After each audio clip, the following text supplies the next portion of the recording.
Caseus. Knightfall. Chapter 2. Upon arriving back at the temple, Caseus filled out his report and informed Master Dalva of everything that happened. After this tedious process, Caseus reported to Master Takai, who had just finished speaking via hologram to the Kaminoans requesting more troopers. Did you give your report to Master Dalva? Yes, along with a rundown of events leading to this morning. Good. We've made a breakthrough in the war today. I mean, it feels like we're still back at square one.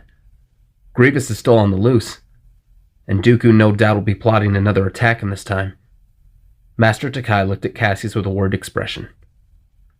We no longer have to worry about Dooku. He was killed on board the Invisible Hand by Skywalker. Caseus' eyes widened. He's dead? Yes. His terrible deeds led him to his fate. Now Grievous is in command of the Separatist forces. What happens now? Will the Chancellor give up his emergency powers? With Dooku gone, finding Grievous and capturing him will end this war. Master Takai looked down and back to Caseus. I fear we may not be so fortunate. As long as Grievous is around, the Chancellor won't give up his emergency powers. Something is very wrong about this whole situation. What do you mean? Even if Grievous is captured or killed, there are still many loose ends that need to be tied up. The leaders of the Separatist Alliance will no doubt go into hiding to regroup under a new leader.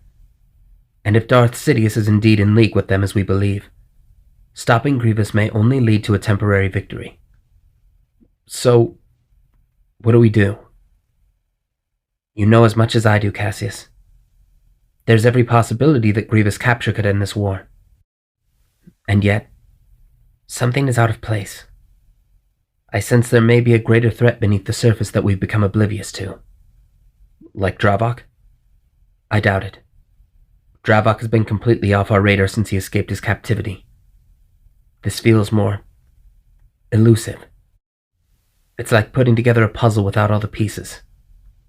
For now, we must trust that the Council knows what they're doing. Caseus sighed. Right. The Council. Master Takai could feel the disdain in Caseus' voice. I know you have your issues with the Council, Caseus. That's an understatement. First they banished Corbin in his time of need, then Skywalker's Padawan. They're always jumping to conclusions without taking responsibility for their mistakes. I have pledged my life to serving the Order and the Republic, but the Council has made it increasingly difficult to do so. Maybe Corbin was right about them.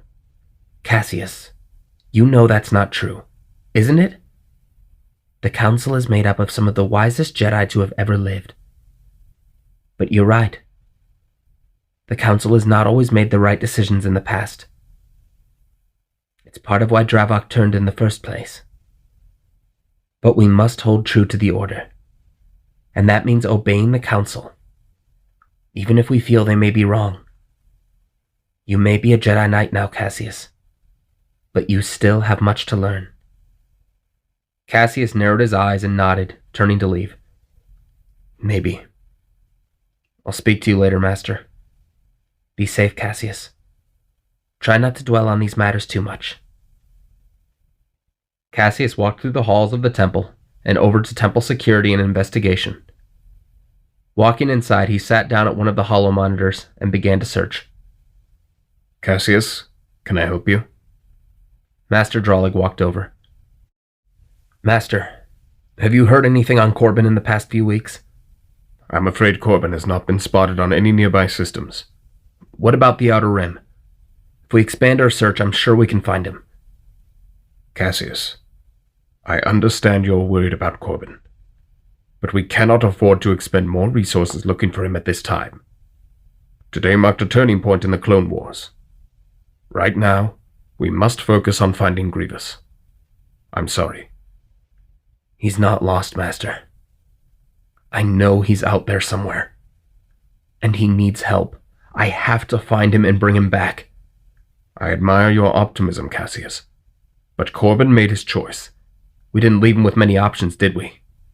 Instead of helping him, the Council tossed him out like garbage. It's no wonder he snapped. Caseus, please, I understand your frustration. Do you? Everyone keeps telling me they understand. But I'm beginning to think no one does. If you understood Corbin like I do, you would want to help me." Master Drolig sighed. "I know you and Corbin were close, Caseus. Your commitment to helping him is admirable, but there is a time and a place for these sorts of things. And right now, we must focus on bringing this war to an end, so we can find Corbin and bring him home. We can't do that with victory so close." Caseus closed his eyes and sighed, standing up and walking past Drolig curtly. "Keep me updated if you find anything out." Drolig shook his head in disappointment as Caseus left the room. Caseus had been trying to find out any information he could on Corbin's whereabouts for months. The last he'd heard was that he had stowed away on a cargo transport shortly after his confrontation with him at the temple. Now he was wanted by the Order. It made Caseus sick to his stomach. He knew Corbin wasn't lost completely. If he could find him and talk some sense into him, he knew that Corbin would see reason and return. Even if they didn't allow him back into the Order, Caseus could help him face up to what he'd done and get him a lighter punishment at the very least. But to do that, he would have to find him.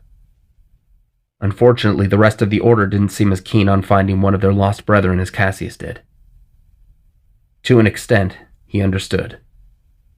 Corbin nearly killed him in a blind rage, attacked a fellow Jedi, and nearly murdered his master. In their eyes, Corbin was a threat. Not to him. If anything, Caseus felt that Corbin was more of a threat to himself than anyone else. He had to help him.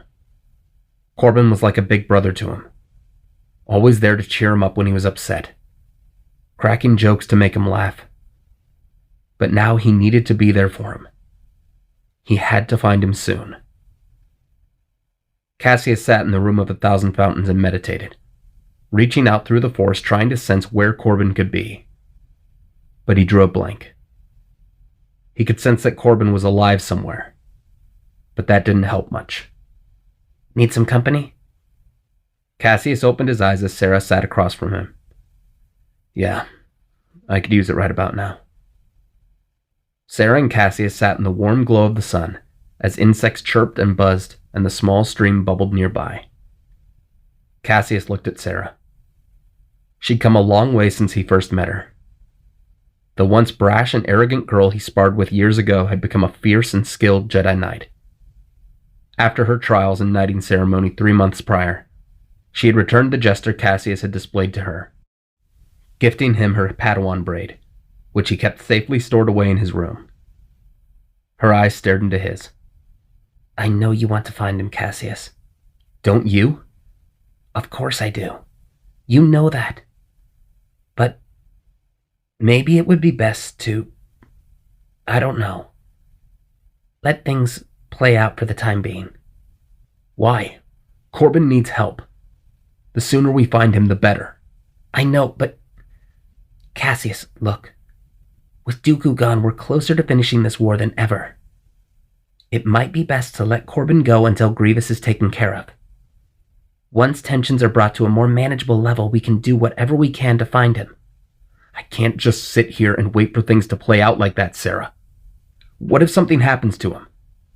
Why is it I seem to be the only one taking this seriously?" "Caseus, how would you feel if it was me out there? If I was the one without a home to return to? Would you be so content to sit on your hands and wait? How would you feel?" Sarah stared at Caseus, who tried to calm himself, letting out a sigh of frustration. "You can't blame yourself for what happened, Caseus. It wasn't your fault."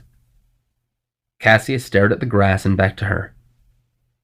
"And if you were in Corbin's position, I'd want to be with you, even if it meant leaving the Order behind. That's what I wanted to talk to you about earlier." "What do you mean?" Sarah looked uneasy as she fiddled with a twig on the ground. After the war, maybe we don't have to hide this anymore." "Sarah, we both know that's not a possibility. We're treading on thin ice as it is." "But what if we weren't Jedi anymore?" Caseus was stunned, Not Jedi? You mean leave the Order? I know, it sounds crazy. Maybe it is. But I'm tired of keeping secrets. And if we decided to leave, we wouldn't have to. Cassius' head was swimming with thoughts. But this is our life. It's who we are. How would it even work? If you think about it, what's the worst that happens? We have to leave the Order? We join the Lost 20 in the archives? We can take care of ourselves, Cassius. Somewhere quiet, peaceful, where we don't have to worry about the affairs of the Republic, where we don't have to hide anything. Cassius thought long and hard. Something about what she was proposing seemed right. The Jedi Order could certainly function without them. But he made a commitment to the Order. How could he turn his back on such a promise? On years of training and service? And what would Master Takai think? This is a lot to take in right now. I need to think it through. Of course, I get it. I don't really know if I've thought it through myself. Right now, we have a duty to see this war finished. After that, we can decide. Cassius stood and helped Sarah up, holding her close as he stroked her raven black hair. Maybe you're right about finding Corbin. I've been too focused on trying to make things right with him that I lost focus on the bigger picture. When the war is over and we find Corbin, we'll talk more about this idea. Okay. Just promise me something. Anything. Promise me that when the time comes, you'll be honest with me. Whatever you decide. I will. Cassius sat awake in his bed that night. Thoughts of Sarah, Corbin, the Jedi, and what Sarah had said filled his mind. There was only one thing he was sure of. Whatever choice he made when the time came would change things forever.